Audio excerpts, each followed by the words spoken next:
Hello and welcome back to On the Workbench. Today we've got a little bit of a throwback for you. Today we're taking a look at the old 18-volt Porter cable lineup. What you're looking at here is an almost complete collection of this line of tools. This is my own personal collection. I started building this shortly after they first came out, that I thought this was going to be a great line of tools to move into. It was a little cheaper than the DeWalt, definitely a step up from the Black & Decker, and it had a few great novel features. And there's a few great tools in here that I think are still top of the market in 2021 for a couple very particular reasons that make this tool line interesting, but it's definitely long in the tooth. And so I want to go through, I guess we'll call this a post-mortem, if you will, on this line, and just talk about it in retrospect with some hands-on here with it. So first of all, let's talk about the battery. So we've got a couple of batteries here. We'll start with the big battery, which is 2.6 amp hours. I know it's kind of measly by 2021 standards. Lithium ion. There's the single row of battery. That's a 1.3 amp hour battery. Now you notice there's no onboard battery fuel gauge, status gauge, if you will. So Porter Cable came out with this slide-on adapter. I know you'd think this might have a USB adapter on it, but it doesn't. So there is no USB adapter from this, but you can slide it on, and then it'll calculate for a moment to figure out what the charge is on the battery out of 3 bars. And so this has 3 out of 3 bars. That's a fully charged battery, if you will, at least on this measurement scale. Porter Cable also had a 18-volt Nicad battery, which is what I thought made this interesting, is that this was shifting to lithium ion much quicker than what the 18-volt DeWalt was at the time. And with this being a slide pack, the 18-volt DeWalt had that stem pack, kind of like today's Ryobi still has.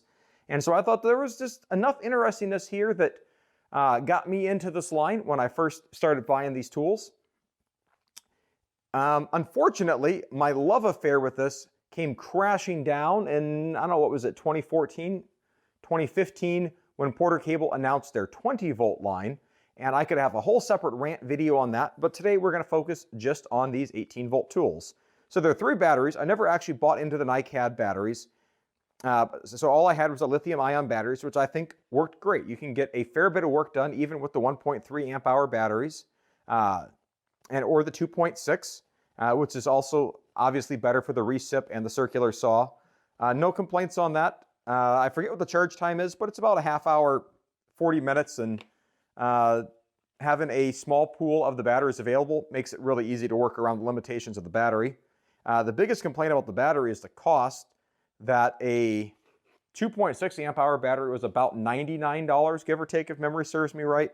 And the 1.3 amp hour batteries were, I don't know, was it maybe $40 or $50? That it was awfully pricey by comparison, that the ideal way to acquire batteries was never on their own. It was through buying combo kits with tools. That was a far better way to do that. So let me put these batteries aside. And now let's look at some of these tools. So this line has a very basic set of tools and some extra tools that are included in the lineup. So let's just start first here in the middle. We've got our angle grinder. And so this angle grinder has 2 types of guards. Also has 3 positions for the handle for left, right, and top. Stop here on it. One little quirk with this grinder is the spanner wrench that goes with it does not actually fit in the handle or have any form of onboard storage.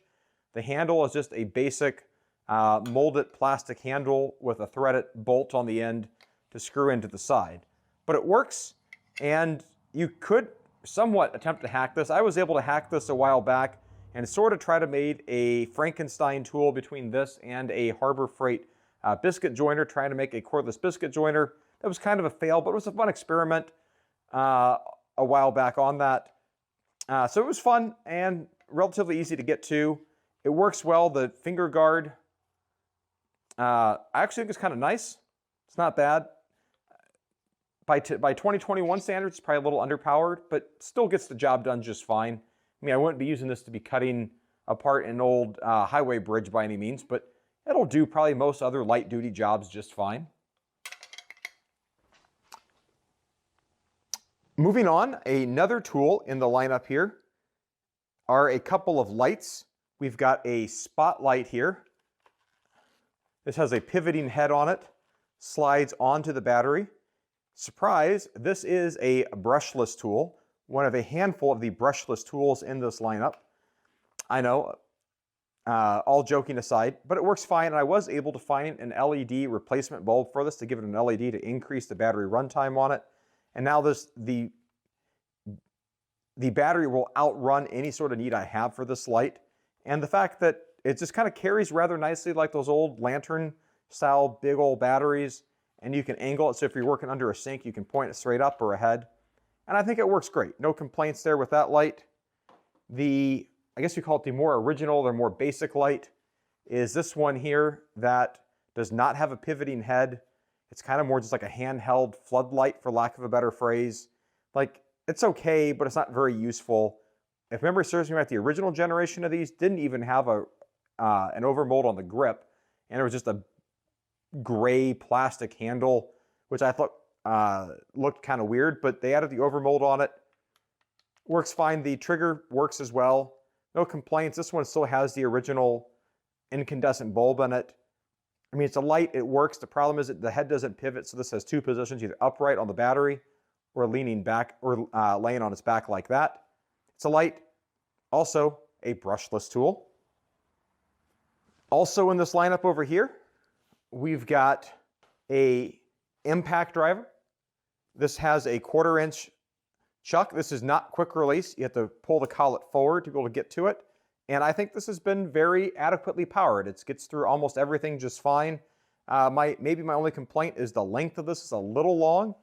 It also has a belt hook, which is fantastic, which is also why I have the battery, an extra battery on this tool here for being able to set it down on this table, because you can't, without the battery, you can't set this flat.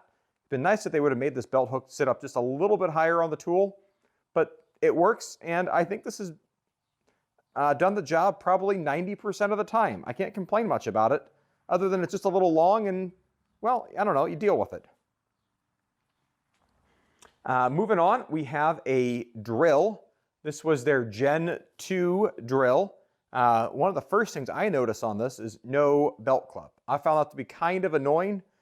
Sometimes I've had to put basically a string around here and have a carabiner on my belt if I need to use this where I need a belt clip. It's very annoying why they didn't put a belt clip on this. But it works generally okay. I think the biggest place where this struggles is when you're drilling pocket hole screws, that it'll kind of drain through the batteries a little more quickly than I would expect. But it works. It's a reasonably well-balanced tool. And you can tell this is a Gen 2 because the battery clicks in from the front. The Gen 1s click in from the back. And the drill line here is at an angle, whereas this is parallel to the ground.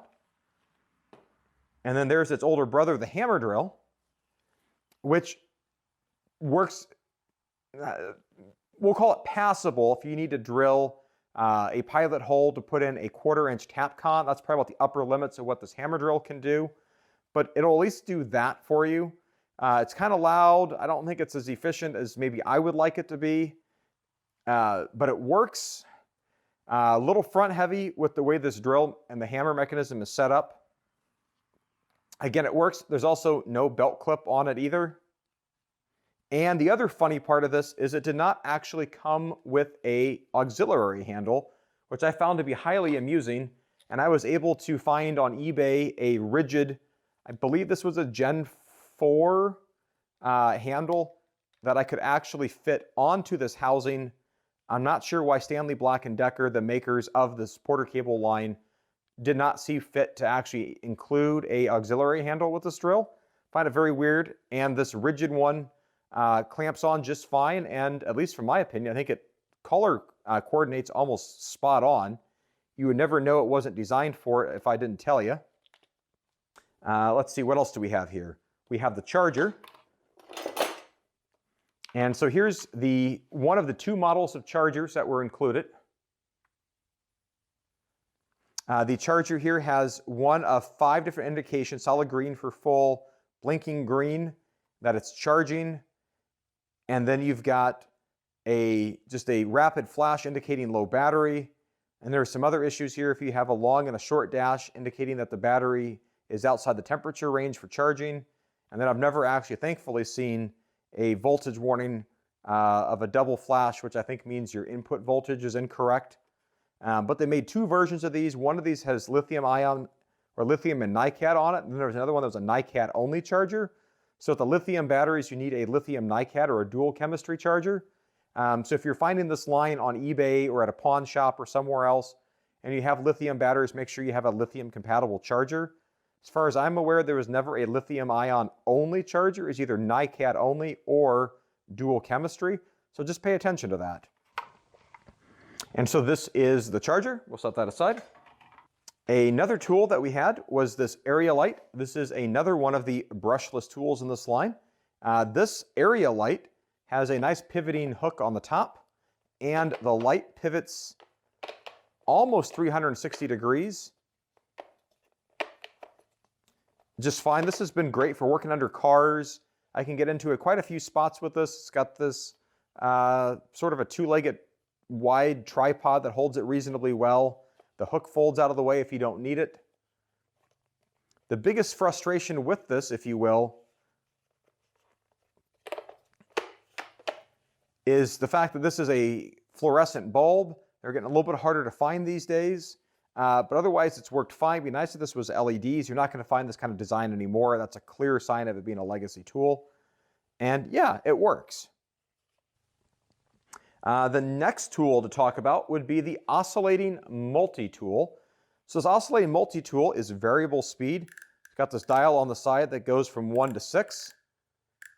I'm not sure I vary my speed of oscillations very often. I don't really use this with the sanding attachment. It came with a variety of blades, and probably one of the best features of this was the case that the blades came in with this. And this also has a quick release blade change, which when this came out was way ahead of its time. However, there was some issue with the blades on these, and the hole pattern eventually changed. I'm not sure exactly what happened, but they changed the hole pattern between this and some newer ones. You can buy an adapter that you can screw onto the end if you need other blade shapes. But again, it works, and I think it's worked reasonably well. I like the way that it sits down flat like this, so you can set it down when you're done working with it, so you don't mar another surface around it. Quick switch on the side. It's loud, like every other multi-tool you've ever used. It's going to be loud. It vibrates. But again, it works. It does the job. It's got a nice diameter that fits reasonably well in the hand. It's not too chunky. It's not too small. This fits probably about like the M12 oscillating multi-tool, just for a quick point of reference there. But yeah, I really liked this when this first came out, and I think this is a fantastic mechanism that Stanley Black & Decker has. I would guess this is probably patented by them. Obviously, Bosch has come out with that Starlock system that's being picked up across the industry slowly. Hopefully that will roll out more widespread, or there's the other standardized hole patterns on your blades and a handful of other quick change mechanisms. Next we have, I guess we'll call this the Dust Buster, or the little mini vacuum.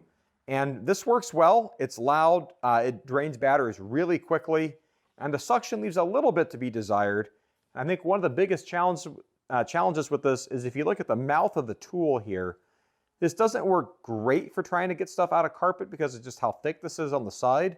But this had a clever trick up its sleeve that I thought they were pretty clever in how Porter Cable rolled out this tool. So there's a hose that came with this, and if you notice, this hose has a trapezoidal shape on it, which was designed to fit into the mouth of the tool like this. And then the other end of this hose could then be plugged into the dust port on any of the other tools in this lineup, so you can have a completely cordless sawing and dust collecting solution, because the power switch on here is a click on, click off, and so it'll stay on. Then I added a little carabiner here on top so I could click this onto my belt on the side, and then have a complete dust collection solution, which I thought was really novel at the time and really clever in the Porter Cable lineup, that I'm not sure has been really replicated to this day yet. That this hose right here is a brilliant idea that I hope other tool lines would bring out to the table someday.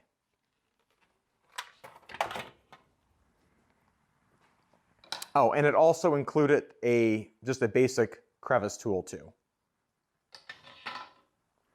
Moving on, we have the Jigsaw.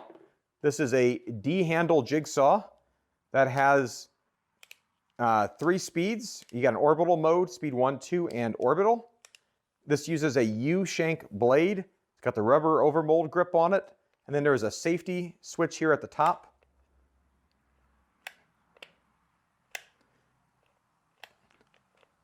One of the things that I had wished with this was that you could actually lock this on, and it wasn't just a safety switch. I wish you could just do that and then let go of that as you're trying to be able to manage your workpiece. But this also does have a bevel adjustment on it, so you can undo the rear end here, and then with a couple positive stops for your base plate. I do not believe this came with a non-marring cover for this plate. This might have predated the advent of those. So if I turn the saw around, the Jigsaw also came with this dust collection port adapter that was designed to clip right into the base plate here. Let's see if I can get this right while holding the Jigsaw in one hand, something like that. And then you could come back and connect this to the cordless handheld vacuum that I showed you earlier. So again, Porter Cable is really thinking about how do you try to think through a complete dust management solution that I think was certainly ahead of its time when this line came out. Did this work? I mean, it worked reasonably okay. I can't say I can knock this too much. The bigger thing is just the clunkiness of putting it together. So I just didn't put it together very often. I think I tried it once just for the sake of trying it, but it was too much work to put it together and to assemble and disassemble. The Jigsaw is probably a little underpowered. It struggled a few times if I needed to do a scroll cut on pressure treated wood, but in regular dried pine or even some thin oak, it works fine. No complaints with that. Would have been nice if this was a D handle and it had a lock-on trigger or some combination of the two, but otherwise, I can't complain too much about this. Working our way around the table here, here's another drill I haven't talked about yet. This is the close quarters drill. Now this drill here is one of the biggest disappointments to me in this line. This thing is loud, it smells when you run it, it's underpowered, clunky, it's a 3/8 plastic chuck, and is just all around awkward in about every way possible. And so this is basically sat in the back corner of my toolbox. And this is the drill I pull out if I basically think I need to abuse something to the point of failure. That this thing, I mean, it takes a licking, but the thing is just, in my opinion, absolute trash. And I'm not convinced Porter Cable produced this the entire time during their production run of these tools. All right, just for everyone's fun here, I'm gonna go ahead and put a battery on here and then you can listen to this drill run. We're in speed 1 and we'll put this in forward.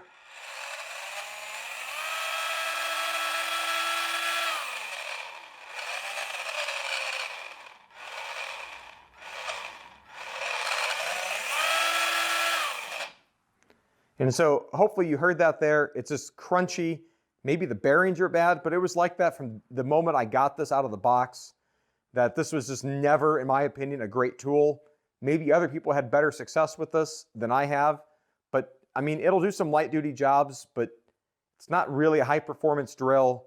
It's a loud, clunky, sort of awkward drill that still sort of drills. I mean, there's those times you obviously want to have, you need 2 or 3 different sizes of drill bits and having a couple different drills available at your fingertips without rechucking everything up. This is perfect for having as a 3rd or 4th drill, but that's about it. Our next tool we're going to talk about here is we have we'll call it the Cordless Rotozip, for lack of a better phrase. This accepts standard Rotozip bits and uses as a drywall cutout tool. This has an adjustable shoe on it that you can adjust to be able to vary the depth on it. And it also came with a circle cutting guide. I could remove this here.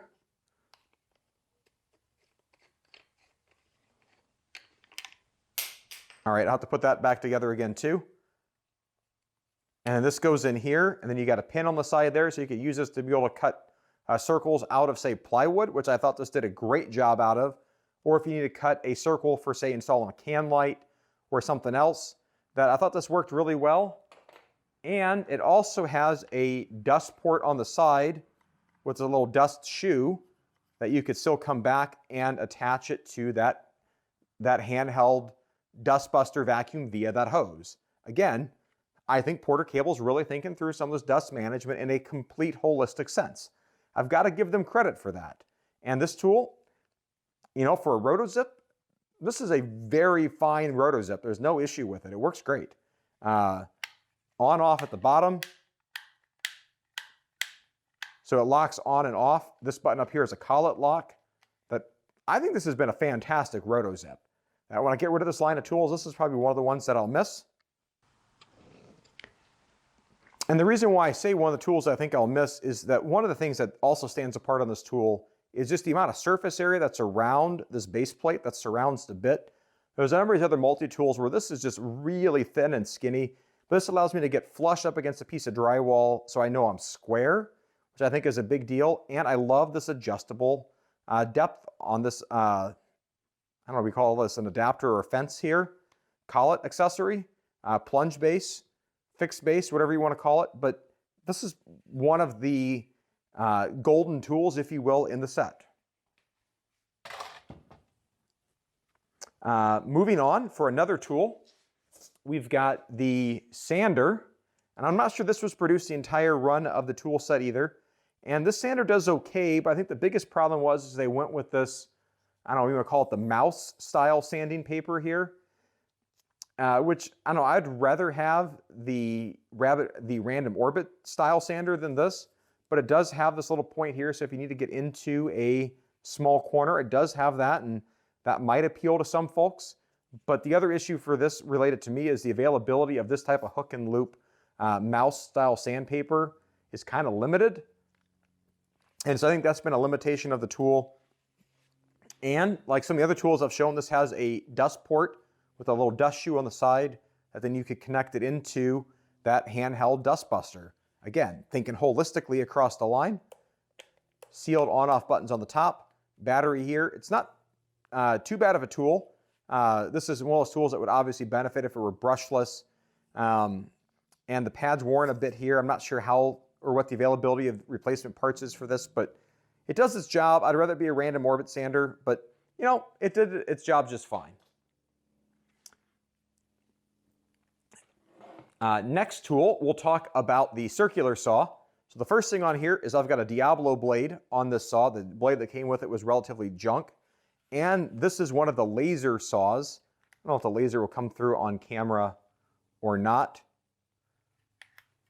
And the laser, it provides a straight line, but whether or not that line has anything to do with the line that you want to cut, that remains to be seen for how much time you want to spend fidgeting with that and getting that aligned. So right now, this will throw me a line, but that line is only basically good for being used as a laser pointer, and that's about it, and nothing related to the tool.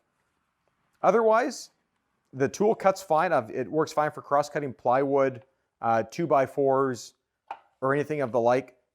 One of the hit or miss items of this is the blade is on the right side of the motor. What some people might call a left-handed saw. So if you can see that on the side, which is kind of unique. There's not many cordless tools that have the blade on the right side of the motor. A lot of your corded circular saws have this. This has it. And so for someone that's used a corded circular saw quite a bit, this just feels natural to me. But I know some people that are right-handed like myself hate this style of saw. You know, that's just a personal preference. That's neither a pro nor a con on it or anything against Porter Cable. It's got the adjustable depth to get your blade to the right height that you want it. And I've used this a fair number of times in a parking lot of Lowe's or Home Depot to cut down sheet goods whenever the panel saw doesn't work, combined with a long straight edge. Works fine and gets the job done. For other places, stamped steel shoe is not magnesium, but it works. And you can put in an edge guide. Does work in the saw. Like that. You can tighten it down, so if you need an edge stop to either the left or the right, you have that. And this same edge stop here, I believe also works with the Jigsaw too. The next one I want to jump to is the Jobsite Radio. This is a stereo speaker. It can be run on one 18-volt battery. It also has a memory on it that's stored with a little battery in the back that is in the battery compartment. And I think this has been a fantastic radio. It's got a roll cage on it, works great. This is not also a charger, but it does have 2 ports in the front that you could plug chargers into, and then be able to have 2 chargers in front of it. I think there's some pros and cons to some of these charging radios where the battery goes in. It's not easy to get to. If you just plug your charger into the front, you get easy access to your battery and your tunes. There's no Bluetooth on this, but there is an aux-in port, which is what I've got this cable wrapped around with here on the side. So you can plug in your phone and then play tunes through it through the aux port. Stereo speakers work great, no problem with it. I think I've dinged up the bottom of one of these little cages over here. There's an antenna that pops up here. Turn it around, and there's a nice seal for how this back compartment closes up. And then the extra backup battery to save your settings is right in here.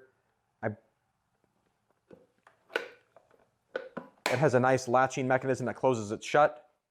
And so I've actually used this also on the side at a drive-in movie theater a few times with my family. I know I've kind of weird, you don't see a lot of places with drive-in movie theaters, but been able to go to a few of those, and this works great for a drive-in movie theater as well. And so now I've been saving the best for last. What I have here are probably 2 of my favorite tools in this lineup, and 2 unique tools that I don't think many other manufacturers have put into an 18 or a 12 volt lineup in any complete sense. I know there's a few exceptions here, so I know a few folks are going to try to point this out. The first one is an infrared thermometer. Porter Cable made a similar version of this that runs on a 9 volt battery, and Black & Decker also had one that runs on a 9 volt battery as well, but this works great. Plug it onto your tool battery, and you can use this to measure temperatures on any number of items. If you've got brakes or anything else you want to measure, or a furnace, hot water pipes, fantastic, works great. And I wish more tool lines would have something simpler like this, or something in the line of a basic thermal imager. I want to say this was maybe about $90, $95. I know this 18 volt one was a little bit hard to find. I had to do quite a bit of digging at my various Lowe's to actually find one of these in stock. But definitely something I'm going to miss when I move away from this Porter Cable line. And finally, one of the best tools in the lineup is this 18 volt clamp saw. Now, DeWalt has this in a 12 volt variety, but why they never rolled this out in an 18 or a 20 volt variety is beyond me. That this is able to pivot 90 degrees, so you can use it as an inline saw, a right angle saw, and then on the front here, you also have a clamping feature with this adjustable shoe. So this extends out where then you could put a piece of brass pipe in here or other pipe, small pipe to be able to cut. So as you're cutting down, you've got a nice guide on both sides, which is genius. Or you could use this as another cutting shoe to try to get more life out of your blade at the end of it. Just an all-around, well thought out tool. The blade change is just a simple quick change mechanism here. No big deal with that. And I feel like all around, like this is the golden tool in the entire lineup,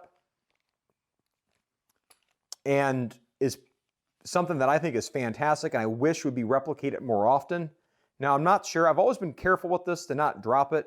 I'm not sure how well this pivoting mechanism would hold up, or if you're using it quite a bit single-handed. I've always treated this as a two-handed saw and not as a one-handed recip saw. So if you needed a one-handed recip saw, I don't think this is it, but this has definitely gotten me out of trouble a few times by putting a blade in upside down and then just running it down like this, where I could just fish this out and around through some weird spots that made it easier, at least on the ergonomics, to get this tool in and around. And yeah, I'm going to miss this when I finally get rid of my Porter Cable tools, because that is single-handedly, I think, the poster child for the tool line and what the tool line could have been.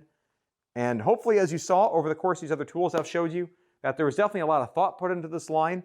You know, just one little thing here at the end I'm going to add that made me rather frustrated, that when Porter Cable made the decision to abandon this line to go to their 20 volt max tool platform, that left me rather frustrated because I saw no reason why they needed to abandon this, and I never got an answer that I felt was satisfactory to leave the 18 volt platform to go to the 20 volt platform. And so I held on to these tools quite a while, and I've had to search eBay for some replacements, drills, and otherwise that I eventually had to look for a new line of tools. And I'll talk about a different video for why I've made the migration towards the Cobalt tools, which you've probably seen on my channel here a little bit. And yeah, so this is the retrospective on the 18-volt Porter cable tools. So if you found this useful, enjoyable, or interesting, or a trip down memory lane for you, give it a thumbs up. Click the subscribe button if you haven't already done so. Those two little actions go a long way for YouTubers like myself to help bring you great content and more content just like this. So I hope you enjoyed this today. Thanks for watching and have a great day. Bye.